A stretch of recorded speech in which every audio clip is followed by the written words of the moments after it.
आज जो हम लोग पढ़ने वाले हैं वो है क्लास 11th का प्रोबेबिलिटी चैप्टर। ठीक है, चैप्टर 16 है। तो प्रोबेबिलिटी का मतलब होता है कि कोई भी इवेंट का होने का चांस को हम लोग प्रोबेबिलिटी बोलते हैं। जैसे मान चलो, जैसे क्रिकेट हम लोग देखते हैं, जब टॉस होता है तो ये कॉइन उछाला जाता है ऊपर, तो जब तक वो हवा में है, ठीक है, जब तक वो हवा में है, इसका मतलब क्या है कि या तो हेड आ सकता है या तो टेल आ सकता है। तो दोनों का क्या है, प्रोबेबिलिटी है कि मतलब दोनों का चांस है, या तो हेड आने का चांस है या तो टेल आने का चांस है। और वो कॉइन जैसे ही नीचे गिरा, मान चलो जैसे फेंके हम और नीचे आके हेड आ गया, इसका मतलब क्या है, जैसे वो नीचे गिरा वहां पे प्रोबेबिलिटी खत्म हो गया। जितना देर कॉइन हवा में है उतना देर ही प्रोबेबिलिटी का चांस रहेगा। ठीक है, तुम लोग और बेहतर समझाने के लिए हम कुछ यहाँ पे लिख रहे हैं, उसको ध्यान से देखना। सबसे पहले तो ये समझो कि प्रोबेबिलिटी में हम लोग को पढ़ना क्या क्या है। प्रोबेबिलिटी में हम लोग किसके किसके बारे में हम लोग पढ़ने वाले हैं। जैसे प्रोबेबिलिटी में हम लोग पढ़ने वाले हैं एक कॉइन, ठीक है, कॉइन में क्या रहेगा, हेड और टेल। दूसरा रहेगा डाइस मतलब पता होगा लूडो का जो छक्का रहता है वो उसको डाइस बोलते हैं। ठीक है, इसमें क्या क्या रहता है, 1 2 3 4 5 6। और हम लोग तीसरा पढ़ेंगे कार्ड्स के बारे में। ठीक है, जो ताश जो होता है उसके बारे में। तो उसको यहाँ पे अब हम पूरा डिटेल में लिखते हैं, क्योंकि कार्ड्स के बारे में समझना बहुत ही ज्यादा इंपॉर्टेंट है। इस दोनों पे तो सवाल बन ही जाता है, लगभग हर कोई बना ही लेता है, लेकिन ताश के पत्ता में थोड़ा कंफ्यूजन होता है। चलो हम लोग थोड़ा यहाँ पे डिटेल में देखते हैं। चलो कार्ड्स के बारे में समझते हैं। ठीक है, इतना तो पता होगा तुम लोग को कि टोटल नंबर ऑफ कार्ड्स कितना होता है, 52। ठीक है, टोटल नंबर ऑफ कार्ड्स 52 होता है, और इसमें 4 तरह का कार्ड्स होता है। चलो देखते हैं कौन कौन सा। तो 4 तरह का कौन कौन कार्ड्स होता है, क्लब, स्पेड, हार्ट और डायमंड। ठीक है, क्लब और स्पेड को हम ब्लैक से लिखे हैं, मतलब क्लब और स्पेड ब्लैक रहता है। ठीक है, हार्ट और डायमंड को हम रेड से लिखे हैं, मतलब ये दोनों रेड रहता है। अब तुम ध्यान दो, हर एक में कितना पत्ता रहता है, 30। ठीक है, सारा में 13 पत्ता रहता है। ठीक है, सब में 13 कार्ड्स रहता है। तो इसका मतलब क्या है, ये 4 सूट्स हुआ, एक सूट्स में 13 कार्ड्स। ठीक है, ध्यान दो, एक सूट्स में कितना है, एक सूट्स मतलब एक, ये क्लब का पूरा पूरी पत्ता जो होता है उसको एक सूट्स बोलते हैं। ठीक है, एक सूट्स में कितना हो रहा है, 13 कार्ड। तो इसका मतलब जो कितना कार्ड्स है, 52 कार्ड्स है, 52 कार्ड्स है। इसका मतलब कितना होगा, 4 सूट्स होगा। ठीक है, इसमें कोई दिक्कत नहीं है।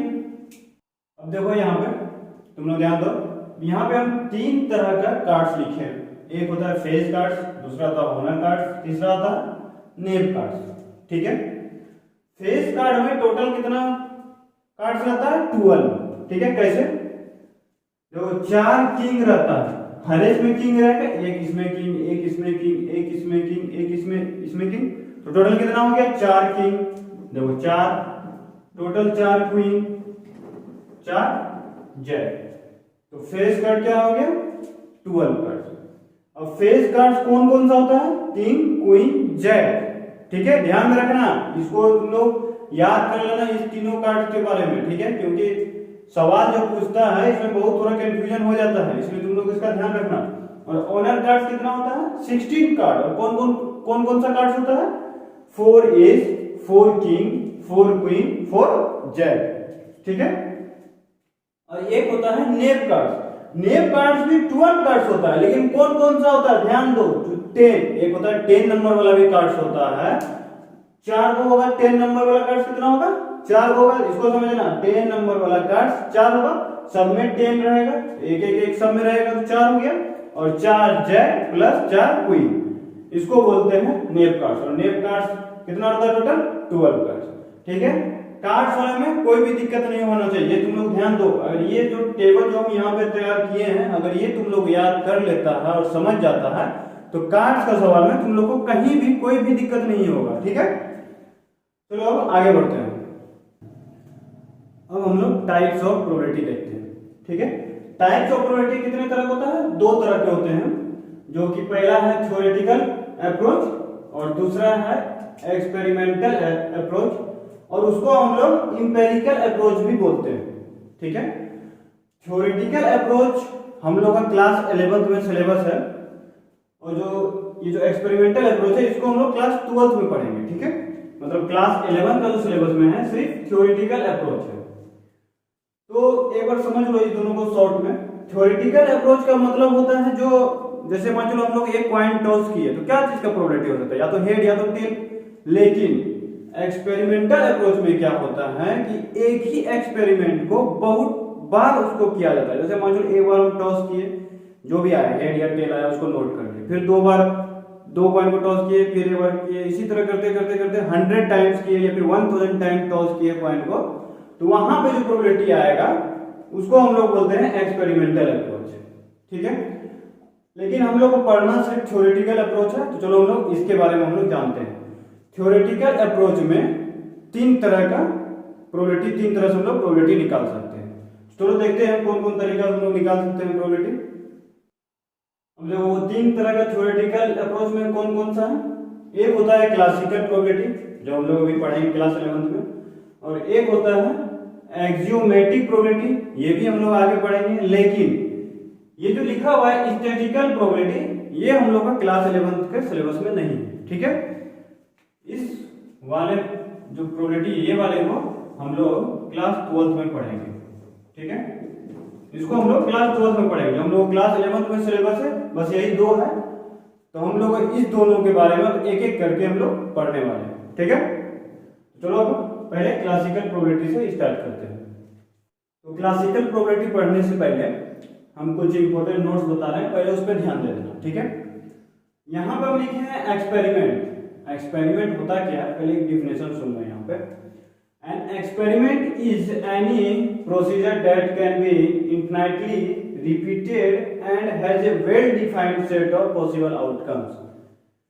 एग्जाम्पल भी हम लिख के तुम लोग को समझाया है। ए कॉइन इज टॉस वंस, मतलब क्या है कि जब हम एक कॉइन को टॉस करेंगे तो उसका पॉसिबल आउटकम्स क्या होगा, या तो हेड होगा या तो टेल होगा, इससे ज्यादा तो कुछ नहीं आ सकता है।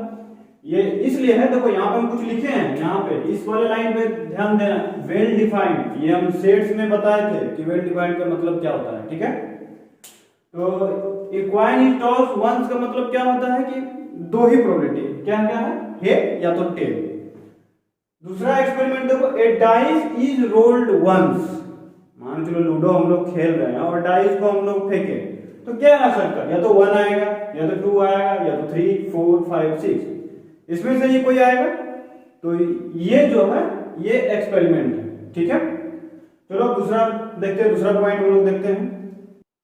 चलो हम लोग का दूसरा पॉइंट देखते हैं। दूसरा पॉइंट क्या है, an experiment is said to be random if it has more than 1 possible outcomes. ठीक है, and deterministic if it has only 1 outcomes. इसका मतलब क्या है कि मतलब कोई भी प्रोबेबिलिटी का अगर आउटकम एक होता है, मतलब सिर्फ एक ही उसका आउटकम, मतलब क्या है, जैसे मतलब ये है मेरा आउटकम या तो फिर ये है मेरा आउटकम, तो इस टाइप का आउटकम्स को हम लोग डिटरमिनिस्टिक प्रोबेबिलिटी बोलते हैं। ठीक है, लेकिन अगर कोई भी एक्सपेरिमेंट में एक से ज्यादा आउटकम्स रहेगा उसको हम लोग रैंडम बोलते हैं। ठीक है, रैंडम एक्सपेरिमेंट बोलते हैं। और आगे हम लोग मतलब जितना भी हम लोग पढ़ेंगे वो रैंडम एक्सपेरिमेंट ही रहेगा, ज्यादा से ज्यादा सवाल रैंडम एक्सपेरिमेंट के होते हैं। जैसे अभी हम लोग एग्जांपल देखे थे, a coin is tossed once, उसमें एक से ज्यादा आउटकम्स है, जैसे हेड और tail. A dice is rolled once, वहां पे भी एक से ज्यादा आउटकम्स है, 1 2 3 4 5 6। तो इसका मतलब क्या है, ये सारा क्या है, रैंडम एक्सपेरिमेंट है। ठीक है, और नेक्स्ट पॉइंट पे आते हैं। If a random experiment that has exactly 2 possible outcome is known as a Bernoulli trial। ठीक है, अभी आप देखो एक पॉइंट एक ब्रैकेट में हम लिखे हैं म्यूचुअली एक्सक्लूसिव। ठीक है, इसको हम आगे बताएंगे। और ये जो ये बर्नौली ट्रायल है, बर्नौली ट्रायल, इसको हम लोग क्लास 12 के सिलेबस में हम लोग पढ़ेंगे। ठीक है, यहाँ पे बस हम एक बात बता रहे हैं, ये जो ट्रायल है, जो ट्रायल हम लिखे हैं, इस ट्रायल का मतलब क्या होता है। ठीक है, और ये जो बर्नौली ट्रायल है, इसको हम लोग क्लास 12 के सिलेबस में पढ़ेंगे। ठीक है, चलो अभी हम लोग ट्रायल का मतलब समझ लेते हैं। पहले देखो ट्रायल का मतलब हम यहाँ पे लिखे हैं, if an experiment is repeated n times then we will say there are n trials of this experiment. इसका मतलब क्या होगा, मान चलो हम लोग 3 कॉइन लेते हैं। ठीक है, पहले एक कॉइन को उछाले तो उसमें कुछ आया आउटकम, फिर दूसरा कॉइन को उछाले फिर उसमें आउटकम्स आया, फिर तीसरा कॉइन को उछाले तो उसमें भी आउटकम्स हुआ। इसका मतलब कितना ट्रायल हम लोग किए यहाँ पे, 3 ट्रायल्स किए हैं। ठीक है, तो इसलिए हम यहाँ पे लिखे हैं कि जब n ट्रायल्स किया जाएगा तो उसको हम लोग ट्रायल्स बोलते हैं। n ट्रायल्स मतलब कोई भी n टाइम्स किया जाएगा तो उसको n ट्रायल बोलते हैं। मतलब 10 बार हम कोई भी कॉइन को टॉस किया, इसका मतलब कितना ट्रायल लिए हैं, 10 ट्रायल्स। ठीक है, 5 बार कॉइन को टॉस कर रहे हैं, इसका मतलब कितना ट्रायल लिए हैं, 5 ट्रायल। ठीक है, ट्रायल का मतलब तुम लोग को क्लियर होगा, ट्रायल का मतलब क्या हम बताना चाह रहे थे, तुम लोग को क्लियर हो, कोई दिक्कत नहीं होगा इसका मतलब में। चलो हम लोग सैंपल स्पेस समझते हैं क्या होता है। ठीक है, सैंपल स्पेस को समझना बहुत ही इंपॉर्टेंट है प्रोबेबिलिटी चैप्टर के लिए। ठीक है, अब देखो सैंपल स्पेस, सैंपल स्पेस क्या होता है, the sample space of N experiment is the set of all possible outcomes. इसका मतलब क्या होता है, जैसे मान चलो कोई एक एग्जांपल लेते हैं हम लोग, A dice is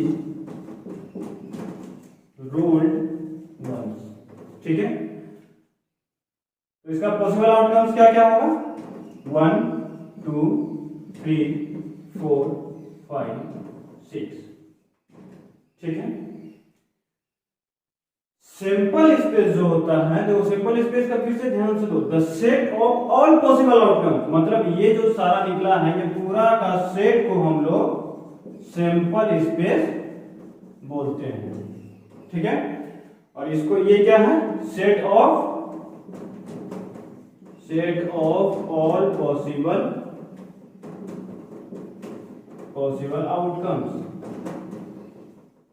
ठीक है, सैंपल स्पेस का मतलब होता है कि जितना भी पॉसिबल आउटकम्स होगा एक एक्सपेरिमेंट का, वो सारा का सेट को हम लोग सैंपल स्पेस बोलते हैं। ठीक है, और इसको सैंपल स्पेस को हम लोग कैपिटल एस से डिनोट करते हैं। ध्यान से सुनना, सैंपल स्पेस को हम लोग कैपिटल एस से डिनोट करते हैं। ठीक है, और अगर नंबर ऑफ सैंपल स्पेस पूछेगा, जैसे नंबर ऑफ सैंपल स्पेस कितना है, तो मतलब नंबर ऑफ सैंपल स्पेस को NS से डिनोट करेंगे। तो यहाँ पे नंबर ऑफ सैंपल स्पेस कितना है, 6। ठीक है, समझ में आ रहा है ना हम क्या बोल रहे हैं, नंबर ऑफ सैंपल स्पेस क्या है, मतलब इसके अंदर जो एलिमेंट है उसको हम लोग नंबर ऑफ सैंपल स्पेस बोलेंगे, कितना है, 6।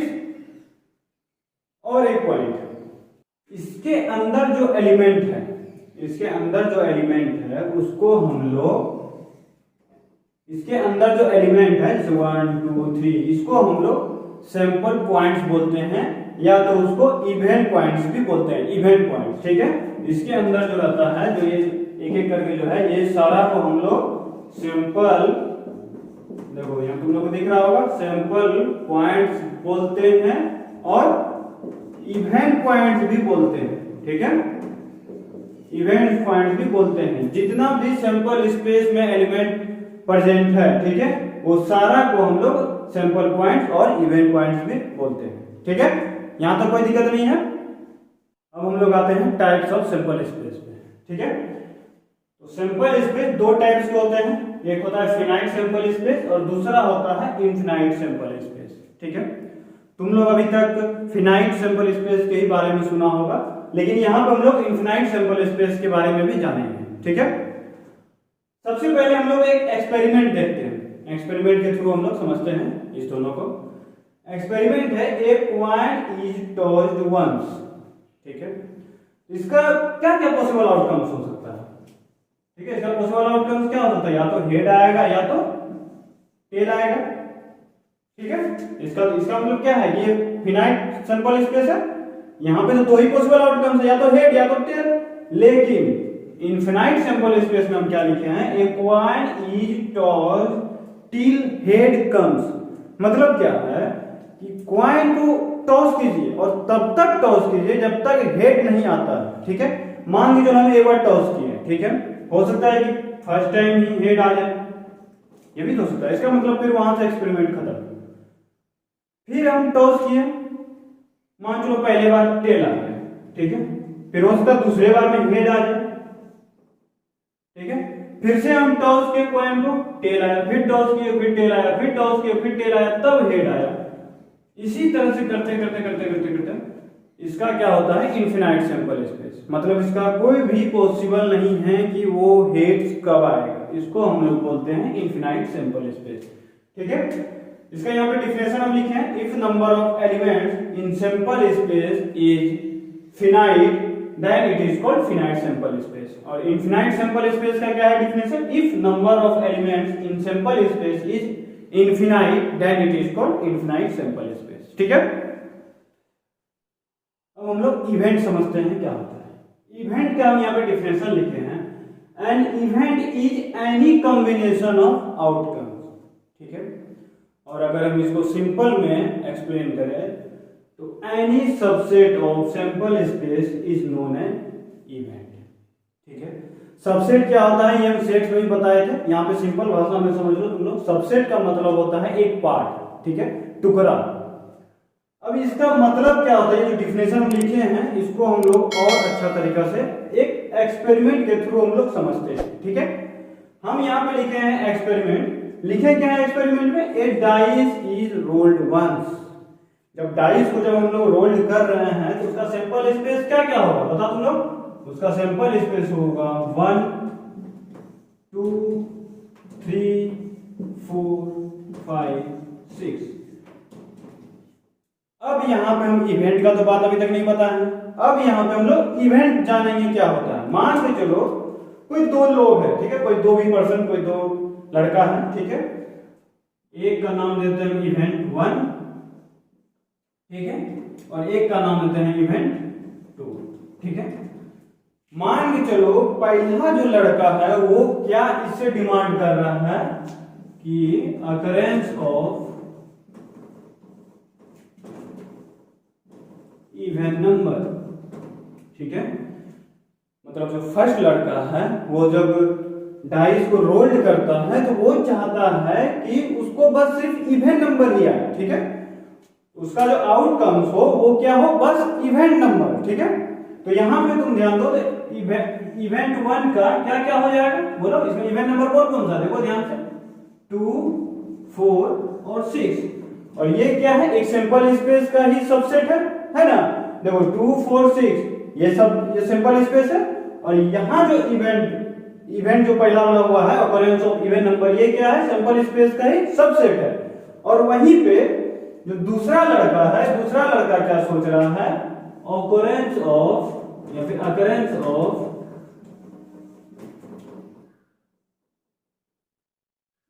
ऑफ प्राइम नंबर लिखते हैं। ठीक है, ऑकरेंस ऑफ प्राइम नंबर। तो ऑकरेंस ऑफ प्राइम नंबर मतलब क्या होगा? इवेंट 2 के लिए कौन कौन सा होगा सिंपल स्पेस में? देखो प्राइम नंबर किसको बोलता है ये तो पता ही होगा तुम लोग को, जो सिर्फ बस 1 और फिर वो अपने आप से डिवाइड हो। यहां देखो कौन, देखो एक बात ध्यान देना, 1 जो है ना प्राइम नंबर है ना कंपोजिट नंबर है, इसलिए यहां पे क्या क्या हो जाएगा? 3 और 5, 3 और 5। अब तुम लोग से एक सवाल है भैया, यहाँ पे 2 क्या है? 2 भी तो तुम लोग का प्राइम नंबर है, 2 भी तो किसी से डिवाइड नहीं होता है, इसलिए यहाँ पे इवेंट 2 में प्राइम नंबर क्या क्या होगा? 2 3 5। ध्यान में रखना 1 क्या है? ना ही प्राइम नंबर है ना ही कंपोजिट नंबर है, और जो 2 जो होता है वो प्राइम नंबर है। इस बात को कंफ्यूजन में मत लेना, ठीक है, ध्यान से समझना। 2 क्या है? प्राइम नंबर है। कंपोजिट नंबर कहां से स्टार्ट होता है? 4 से, सबसे स्मॉलेस्ट कंपोजिट नंबर तो 4 होता है, तो प्राइम नंबर क्या है सबसे स्मॉलेस्ट 2, इसका मतलब 2 3 5। अब और एक एग्जांपल हम तुम लोग को देते हैं। भाई तुम लोग को क्रिकेट तो सब कोई देखता होगा। अब तो वहां पे कैप्टन खड़ा रहता है, अंपायर जो है पॉइंट को टॉस करता है। अब जो यहाँ पे दो जो कैप्टन है, दोनों में से क्या होता है कि भाई एक हेड बोला और एक टेल बोला। तो इसका मतलब क्या है कि एक जो कैप्टन है वो चाह रहा है कि मेरा हेड आ जाए, और दूसरा जो कैप्टन है वो क्या चाह रहा है, टेल आ जाए। तो दोनों अलग अलग इवेंट है, दोनों का अगर दोनों का सोच अलग अलग है, तो उसको हम लोग इवेंट बोलते हैं, ठीक है। और वहां पे सिंपल स्पेस क्या हो जाएगा, हेड और टेल दोनों, ठीक है। अब तो यहाँ पे इवेंट में कोई दिक्कत नहीं होना चाहिए। चलो अब आगे बढ़ते हैं। अब हम लोग इम्पॉसिबल इवेंट और श्योर इवेंट के बारे में पढ़ेंगे, ठीक है। अब तुम लोग को लग रहा होगा इम्पॉसिबल इवेंट क्या है। देखो हम यहाँ कुछ लिखे हुए हैं, अभी इसको हम लोग बाद में देखते हैं, ठीक है। सबसे पहले हम यहाँ पे एक एग्जांपल देते हैं, उसको हम लोग पहले समझते हैं, उसके बाद तुम लोग को क्लियर हो जाएगा कि इम्पॉसिबल इवेंट क्या होता है और श्योर इवेंट क्या होता है, ठीक है। पहले जो हम लोग एक एग्जांपल देख लेते हैं, उसके बाद हम लोग इधर बात करेंगे। मान के चलो एक एक्सपेरिमेंट है, ए डाइस इज रोल्ड वंस, ठीक है। तो इसका सिंपल स्पेस क्या होगा, बताओ इसका सिंपल स्पेस क्या होगा। सिंपल स्पेस होगा 1 2 3 4 5 6। अब यहाँ पे दो इवेंट हम देखते हैं, एक होता है इवेंट 1 और दूसरा हो जाएगा इवेंट 2, ठीक है। यहां तक अभी कोई दिक्कत नहीं है। ए डाइस इज रोल्ड 1, उसका सिंपल स्पेस क्या क्या होगा 1 2 3 4 5 6। अब हम लोग समझेंगे कि इम्पॉसिबल इवेंट किसको बोलेंगे और श्योर इवेंट किसको बोलेंगे। अब अगर कोई बोल दिया, मान चलो कोई एक पर्सन है, वो बोल रहा है जो डाइस जो रोल्ड किया है उसको चाहिए क्या, ऑकरेंस ऑफ निगेटिव नंबर, ठीक है, निगेटिव नंबर। तो ऐसा कभी पॉसिबल है क्या कि हम डाइस को रोल करें और निगेटिव नंबर आ जाए, ऐसा कोई पॉसिबल है, नहीं है। इसका मतलब ये क्या है, पहला वाला इवेंट है क्या है, इम्पॉसिबल इवेंट है, और दूसरा वाला इवेंट क्या है, वो बोल रहा है occurrence of नेचुरल नंबर, ठीक है। तो नेचुरल नंबर ये इवेंट 2 जो है श्योर इवेंट के लिए, ठीक है, occurrence of नेचुरल नंबर, और ये जो इवेंट 1 है occurrence of निगेटिव नंबर, ठीक है। तो देखो इम्पॉसिबल इवेंट के लिए जो E1 लिखे हैं, निगेटिव नंबर कभी पॉसिबल ही नहीं है। जब हम डाइस को रोल करेंगे तो निगेटिव नंबर कभी भी नहीं आएगा। और जो इवेंट 2 है occurrence of नेचुरल नंबर, देखो ये सारा क्या है, नेचुरल नंबर है मेरा, ठीक है। अब एक बात यहां पे देखो, if probability of occurrence of an event is 0 then it is known as impossible event। अब देखो निगेटिव नंबर तो एक भी नहीं आएगा, इसका मतलब प्रोबेबिलिटी ऑफ इम्पॉसिबल इवेंट क्या है, 0, ठीक है। और इवेंट ऐसा जो इम्पॉसिबल इवेंट जो होता है वो कभी भी नहीं होगा, ठीक है। तो इसलिए हम लिखे हैं इवेंट्स व्हिच नेवर हैपन। और श्योर इवेंट तो हमेशा हो, श्योर मतलब क्या, नाम से ही पता चल रहा है श्योर मतलब क्या होगा, हमेशा होगा। तो इवेंट्स व्हिच ऑलवेज हैपन, और इसका हम डेफिनेशन क्या लिखे हैं, if probability of occurrence of an event is 1 then it is called sure event। इसका मतलब हुआ कि अगर कोई इवेंट होता है तो उस पूरा इवेंट को हम लोग श्योर इवेंट बोलते हैं, और उसका प्रोबेबिलिटी क्या होगा 1। इसका मतलब क्या है कि प्रोबेबिलिटी जो है 0 से 1 के बीच में ही खत्म है, मतलब कि 0 से 20 या तो होगा या तो नहीं होगा, ठीक है। इसका मतलब क्या है 0 से 1 के बीच में ही खत्म है। तो यहाँ पे एक हम बहुत ही इंपॉर्टेंट बात लिख रहे हैं, उसको तुम लोग ध्यान से देखना, ठीक है, और वो तुम लोग को याद होना चाहिए। अब देखो यहाँ पे एक बहुत ही इंपॉर्टेंट बात हम लिखे हैं, कोई भी पॉसिबल इवेंट जो होगा वो 0 के बराबर या 0 से बड़ा, 1 के बराबर और 1 से छोटा होगा, ठीक है। इस बात को ध्यान रखना, ये बहुत ही इंपॉर्टेंट पॉइंट है। अब हम लोग चलो नेक्स्ट टॉपिक की ओर बढ़ते हैं। अब देखो यहाँ पे हम दो और इवेंट लिखे हैं, एक लिखे हैं सिंपल इवेंट और दूसरा लिखे हैं कंपाउंड इवेंट। ठीक है, सिंपल इवेंट का डेफिनेशन क्या है? If an event contains only one sample point then it is called simple event. ठीक है, कंपाउंड इवेंट्स का क्या है definition? If an event contains two और more sample points then it is called compound event. अब इसको हम लोग एक एग्जांपल या फिर एक एक्सपेरिमेंट के थ्रू समझते हैं। हम लोग यहाँ पे एक एक्सपेरिमेंट लिखे हैं, a dice is rolled once. Dice is rolled once मतलब क्या है कि सिंपल स्पेस मेरा क्या क्या हो जाएगा? सिंपल स्पेस क्या होगा? 1 2 3 4 5 6, यही होगा मेरा सिंपल स्पेस 1 2 3 4 5 6। अब देखो P और Q हम माने हैं यहाँ पे, तो देखो occurrence of an even prime number. सबसे पहला बात कि यहाँ पे प्राइम नंबर कौन कौन सा? देखो प्राइम नंबर यहाँ पे कौन कौन सा है बता तुम लोग। तो यहाँ पे 2 है, 3 है और 5 है। लेकिन यहाँ पे पूछे क्या है क्वेश्चन हम तुम लोग से? An even prime number. Even prime number क्या है यहाँ पे? बस सिर्फ 2 है और तो कोई नहीं है। तो P जो है मेरा, P is a simple event. ठीक है, समझ में आ गया सिंपल इवेंट क्या है? Occurrence of an even prime number. यहाँ पे प्राइम नंबर है तो 3, 2 3 और 5, लेकिन यहाँ पे हम बात पूछे हैं कि प्राइम नंबर तो होना चाहिए, लेकिन क्या होना चाहिए? इवन नंबर भी होना चाहिए। यहाँ पे सिर्फ 2, इसका मतलब 1 है। अब चलो occurrence of A prime number, तो क्या हो जाएगा यहाँ पे? 2 3 और 5। यहाँ पे देखो 2 और 2 से ज्यादा है, 3 तो 2 और 2 से ज्यादा हो गया। इसका मतलब क्या है? Compound event. तो यहाँ पे हम लोग क्या लिखेंगे? Q is a compound event. ठीक है, तुम लोग यहाँ पे समझ में आ गया होगा P क्या है? सिंपल इवेंट और Q क्या है? Compound event. और कैसे है यहाँ हम समझा दिए। ठीक है, तो इस लेक्चर में भी यहीं तक। जो बच गया है टॉपिक उसको हम लोग नेक्स्ट लेक्चर में कवर करेंगे। ठीक है, थैंक यू।